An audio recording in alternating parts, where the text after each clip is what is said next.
इस कहानी की शुरुआत होती है ऑस्ट्रेलिया के एक टाउन एलिस स्प्रिंग्स से और साल होता है सन 1975। यहाँ पर हमें रॉबिन डेविडसन नाम की एक लड़की को दिखाया जाता है जो अपना घर बार छोड़कर यहाँ आई होती है। यहाँ पर उसने अपने जिंदगी का एक सबसे बड़ा फैसला किया होता है और वो ऑस्ट्रेलियन रेगिस्तान को पार करने का। लेकिन रॉबिन के पास न रहने का जगह है और न ही पैसे हैं जिससे वो अपना सफर कर सके, इसलिए वो टाउन में आती है। वो सबसे पहले अपने लिए काम ढूंढने में लग जाती है। रॉबिन ने कुछ खास लोगों को लेटर्स भी भेजे होते हैं जिसमें उसने अपने सफर का जिक्र भी किया होता है, लेकिन अभी तक उसको किसी की तरफ से कोई मदद नहीं मिली। कुछ दिनों के लिए उसे टाउन में काम मिल जाता है और रहने की जगह भी, मगर अपने सफर के लिए उसे 3 ऊंट भी चाहिए होते हैं। इसके अलावा जरूरी सामान और राशन भी।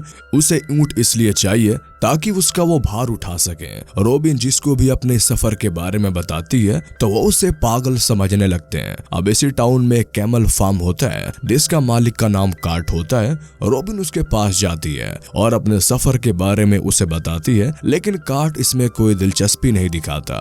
दरअसल रॉबिन ने उससे ऊंट मांगे होते हैं, लेकिन कार्ट उसे कहता है कि तुम्हारा ये प्लान एकदम बेकार है। रॉबिन कहती है कि 1935 में मेरे फादर ने अफ्रीका के कालाहारी डेजर्ट को पार किया था तो वो बेकार नहीं था, लेकिन कार्ट फिर भी नहीं मान रहा होता। रॉबिन उसे समझाती है कि मैं एक मेहनती लड़की हूँ। तब कार्ट को एक ख्याल आता है। वो कहता है तुम 8 महीना मेरे लिए काम करो, वो भी बिना पैसों के। मैं तुम्हें ऊंट को काबू कैसे करना है ये सब सिखा दूंगा और 8 महीने के बाद मैं तुम्हें 2 ऊंट दूंगा। रॉबिन कहती है कि क्या हम कोई एग्रीमेंट साइन करें? तब कार्ट जवाब देता है कि नहीं, मैं वादे का पक्का हूँ। कार्ट की वाइफ उसे अपने घर में रहने के लिए कहती है, लेकिन रॉबिन बाहर ही अपने टेंट लगाती है। इन 8 महीनों में रॉबिन ऊंट के बारे में बहुत कुछ सीख जाती है। कार्ट कोई अच्छा इंसान नहीं होता, वो रोबिना से बहुत काम करवाता है। साथ ही वो रॉबिन को बिना जूतों के चलने के लिए भी कहता है ताकि उसके पैर पथरीले जमीन को झेल सके। रॉबिन को नर ऊंटों के बारे में काफी कुछ पता चल जाता है, लेकिन इन्हें काबू करना बहुत मुश्किल है। पर इन 8 महीनों में रॉबिन उन्हें काबू करना भी सीख जाती है। अब वक्त पूरा होने के बाद रॉबिन कार्ट से 2 ऊंट मांगती है जैसे कि उसने वादा किया था, लेकिन कार्ट अपने वादे से मुकर जाता है और उसके बाद रॉबिन को वो अपने घर से भी निकाल देता है। रॉबिन नाराज होकर यहाँ से चली जाती है। रास्ते में रॉबिन को एक टूटा हुआ घर दिखता है और वो उसे अपना घर बना लेती है। यहाँ पर एक और आदमी होता है जिसका नाम शैली होता है। उसके पास भी ऊंट होते हैं। इसकी फैमिली कई सालों से ऊंट पालने का काम करती है। रॉबिन उससे मिलने जाती है। वो उसे अपने सफर के बारे में बताती है और कार्ट ने जो उसके साथ किया है वो भी उसे वो बताती है। दरअसल शैली एक अच्छा इंसान होता है। वो रॉबिन को सलाह देता है कि शायद तुम्हें अपना फैसला बदल देना चाहिए, क्योंकि जिस सफर की तुम बात कर रही हो उसमें शायद तुम मार ही जाओ। शैली उसे 1 महीने काम के बदले में उसे 1 ऊंट देने के लिए मान जाता है। रॉबिन को 3 ऊंट चाहिए होते हैं, लेकिन इसके बदले उसे यहाँ पर 3 महीने के लिए काम करना होगा जो वो खुशी से करना चाहती है। इसके बाद रॉबिन शैली से ऊंटों के बारे में बहुत कुछ सीख जाती है। अब कुछ टाइम बाद रॉबिन से कुछ दोस्त मिलने आते हैं। वो जब रॉबिन को इस हालत में देखते हैं तो उन्हें बहुत बुरा लगता है। वो रॉबिन को सलाह देते हैं कि वो अपने सफर को कम कर ले, लेकिन रॉबिन को इसमें कोई दिलचस्पी नहीं होती है, क्योंकि वो एक अलग इंसान होती है जो दुनिया के भीड़ भाड़ और लालच से दूर रहना चाहती है। इन्हीं में से एक फोटोग्राफर होता है जिसका नाम रिक है।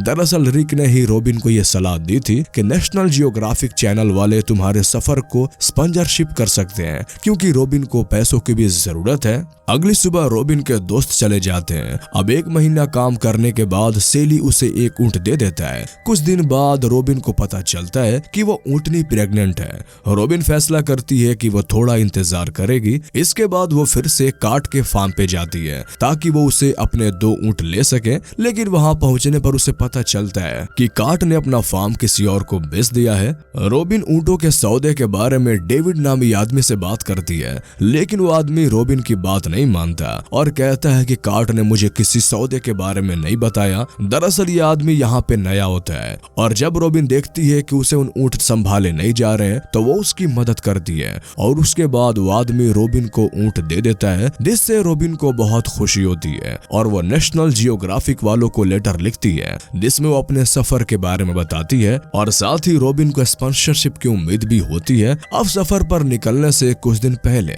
शैली रोबिन को बोलता है कि अगर उसे कोई नर ऊंट अपनी तरफ भागता हुआ दिखाई दे तो वो एक पल के लिए भी ना सोचे और उस ऊंट को शूट कर दे। शैली अपनी तरफ से रोबिन को एक गन भी देता है। रोबिन ने अपने फादर और सिस्टर को एक लेटर भी लिखा होता है कि वो कुछ दिनों में ही अपने सफर पे निकल जाएगी। असल में रोबिन के सिस्टर शादीशुदा होती है, इसलिए वो रोबिन के लिए भी यही चाहती है कि वो भी एक अच्छी जिंदगी गुजारे, लेकिन रोबिन उससे अलग होती है। कुछ दिनों के बाद रोबिन को नेशनल जियोग्राफिक वालों की तरफ से खबर मिलती है जिसमें वो स्पॉन्सरशिप के लिए तैयार होते हैं, मगर उनकी कुछ शर्तें होती हैं जिसमें उनका एक फोटोग्राफर जो उसके सफर के दौरान उसकी तस्वीरें लेगा, लेकिन वो फोटोग्राफर कोई और नहीं बल्कि रोबिन का दोस्त रिक होता है। इसके बाद रिक रोबिन के लिए सफर का कुछ जरूरी सामान ले आता है और इसके बाद वो दिन आ जाता है जब रोबिन को अपना सफर के लिए निकलना होता है। वो अपनी फैमिली और शैली से अलविदा कहती है। यहाँ पर वो ऊँटनी जो कि प्रेग्नेंट थी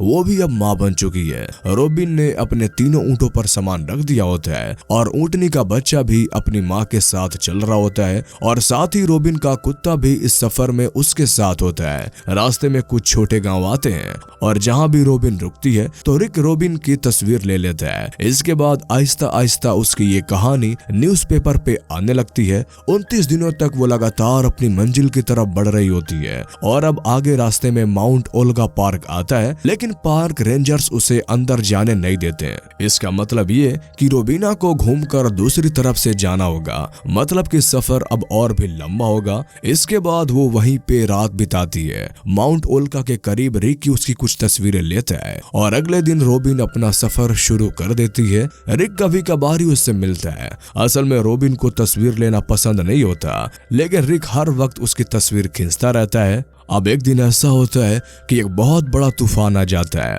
और रिक रोबिन की मदद करने के बजाय उसके फोटोज निकाल रहा होता है, जो बात रोबिन को बिल्कुल भी अच्छी नहीं लगती और वो उस पे बहुत गुस्सा करती है। इसके बाद कई दिन गुजर जाते हैं और रोबिन अपना सफर जारी रखती है। इस सफर में कुछ दिन उसके लिए बहुत मुश्किल होते हैं तो कुछ दिन बहुत ऐश करते करते 2 महीने गुजर जाते हैं। रोबिन के ऊंट अभी तक सही सलामत होते हैं, लेकिन रोबिन बहुत थक गई होती है और साथ ही बहुत कमजोर भी। अब एक दिन जब वो सोकर उठती है तो उसके सभी ऊंट गायब होते हैं। वो काफी परेशान हो जाती है और वो उस रेगिस्तान में अपने ऊंटों को ढूंढने लगती है। काफी देर तक ढूंढने के बाद उसे अपना ऊंट मिल जाते हैं और उसके बाद वो अपना गुस्सा अपने ऊंट पे निकालती है। अब इसके बाद वो भी एक गाँव में पहुंचती है। रिक और उसका साथी वहाँ पर रोबिन का इंतजार कर रहे होते हैं। वो 1-2 दिन इसी गाँव में बिताती है। अगले दिन रोबिन को बताया जाता है कि उसको रास्ते में एक ऐसा इलाका आएगा जहाँ के लोग उस जमीन को पाक मानते हैं और किसी बाहरी औरत को वहाँ पे जाना मना है। इसका मतलब है कि रोबिन को फिर से घूमकर जाना होगा। इसके बाद रोबिन ना चाहते हुए भी अलग रास्ते को चुनती है। ये रास्ता इतना खतरनाक होता है कि यहाँ पे रोबिन की जान भी जा सकती है, लेकिन रोबिन फिर भी हिम्मत नहीं हारती। वो लगातार आगे बढ़ते रहती है। एक दिन जब वो रास्ते में आराम करने के लिए बैठती है तो उसे 3 नर ऊंट अपनी तरफ आते हुए दिखते हैं। तभी वहाँ पर रोबिन को शैली की बात याद आ जाती है और तभी वो अपना गन निकालती है और उनमें से 2 ऊंटों को मार देती है। हालांकि ये करते हुए उसे बहुत दुख होता है। इसके बाद जब वो आगे बढ़ रही होती है तो रास्ते में उसे एक नदी दिखाई देती है जहाँ पर वो अपने जानवरों को और खुद को भी नहलाती है और तभी वहाँ पर कुछ लोग आते हैं। इनमें से 3 आदिवासी और एक ऑस्ट्रेलियन होता है। इस आदमी का नाम जोसेफ होता है। रोबिन जब अपने सफर के बारे में इन्हें बताती है तो उन्हें काफी हैरानी होती है। जोसेफ कहता है कि जो रास्ता तुमने चुना है वहाँ पर गहरी खाई है, तुम वहाँ पे भटक जाओगी। रोबिन उसे बताती है कि मैं सीधे रास्ते से नहीं जाऊंगी क्योंकि यहाँ के लोग जमीन को पाक मानते हैं। तब जोसेफ रोबिन की मदद करता है। वो अपना एक आदिवासी साथी जिसका नाम एडी है, वो इस सफर में रोबिन का साथ देता है। इस आदिवासी को थोड़ी बहुत इंग्लिश भी आती है। वो अपनी लैंग्वेज में उससे बात करता है। अभी आदमी कुछ दिन रोबिन के साथ होता है। इसके बाद रास्ते में रोबिन की मुलाकात एक मशहूर ट्रेवलर से होता है जिसका नाम ग्लेन लक होता है और उसे अपने सफर के बारे में बताती है। साथ ही उसे मदद भी मांगती है। वो उसे कहती है कि मेरा एक लेटर है जो वो नेशनल जियोग्राफिक वालों को भेज दे क्योंकि रोबिन को कुछ सामान की जरूरत होती है। अब एडी यहाँ से वापस जाना चाहता है क्योंकि उसका सफर यहीं तक था, लेकिन रोबिन उससे और मदद मांगती है। एडी अपने जूतों की तरफ इशारा करता है और कहता है कि इस लंबे सफर के लिए मेरे जूते सही नहीं नहीं है, तब रॉबिन ग्लैडलूक को जूते लाकर देती है। इसके बाद कई दिन गुजर जाते हैं। ये लोग अपना सफर जारी रखते हैं। एक दिन कुछ टूरिस्ट उनके रास्ते से गुजर रहे होते हैं। रॉबिन को ये बिल्कुल भी पसंद नहीं होता कि कोई उसकी तस्वीर ले, इसलिए वो उनके लिए नहीं रुकती और आगे बढ़ जाती है। रॉबिन अब कैमल लेडी के नाम से मशहूर हो चुकी है, इसलिए हर कोई उसे कैमल लेडी कहता है। अगले सीन में जब एडी कंगारू का शिकार करके लाता है तो रॉबिन उस कंगारू को काटने वाली होती है, लेकिन तभी एडी उसे रोक देता है। वो कहता है कि तुम्हें यहाँ के रूल्स नहीं तोड़ने चाहिए, यानी कि औरत किसी जानवर को नहीं काट सकती। अब 20 दिनों के बाद रॉबिन और एडी एक गांव में पहुंच जाते हैं, जहां पर रिक इनका इंतजार कर रहा होता है। और अब एडी का सफर यहीं पे खत्म हो जाता है, क्योंकि वो इससे आगे नहीं जा सकता। लेकिन आगे रॉबिन के रास्ते में एक ऐसा रेगिस्तान आने वाला होता है जहां पानी बिल्कुल भी नहीं होता। रिक रॉबिन से कहता है कि मैं कोशिश करूंगा कि हर एक जगह पे तुम्हारे लिए पानी का इंतजाम कर सकूं।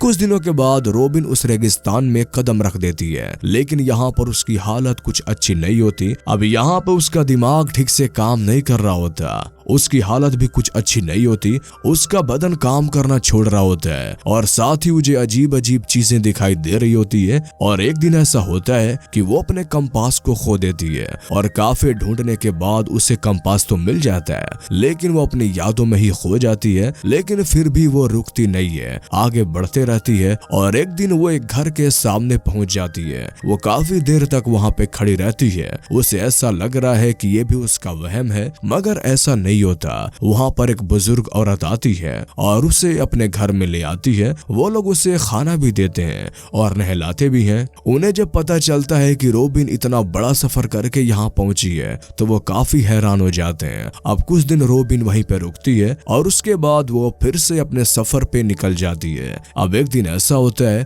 कि उसका कुत्ता प्यास की वजह से जहर पी लेता है, जिससे उसकी मौत हो जाती है। रॉबिन को अपना डॉग खोने पर बहुत दुख होता है। वो बहुत ही टूट जाती है, क्योंकि बचपन में भी उसने अपने कुत्ते को खो दिया था। और रॉबिन अब अपनी मंजिल के बहुत करीब होती है। वो एक जगह पे रुकती है। इसके बाद वहाँ पे बहुत सारे जर्नलिस्ट और रिपोर्टर्स आते हैं, क्योंकि रॉबिन के सफर के बारे में सबको पता चल चुका है। इसलिए वो उससे मिलने आते हैं और बहुत सारी तस्वीरें लेते हैं। लेकिन रॉबिन किसी से भी मिलना नहीं चाहती, वो बहुत दुखी होती है। रॉबिन ने तकरीबन अपना सफर पूरा कर लिया होता है। कुछ दिन वो और रिक एक गांव में रहते हैं। इसके बाद वो अपने इस लंबे सफर को पूरा कर लेती है। रिक समंदर के किनारे उसका इंतजार कर रहा होता है और रॉबिन उसे अपने गले से लगा लेती है। इसी के साथ ये कहानी यहीं पे खत्म हो जाती है। तो कैसी लगी आपको ये मूवीज एक्सप्लेनेशन, हमें कमेंट करके जरूर बताएं। और अगर आप इस तरह के और भी कहानियां सुनना चाहते हैं तो हमारे इस चैनल को सब्सक्राइब कर लें।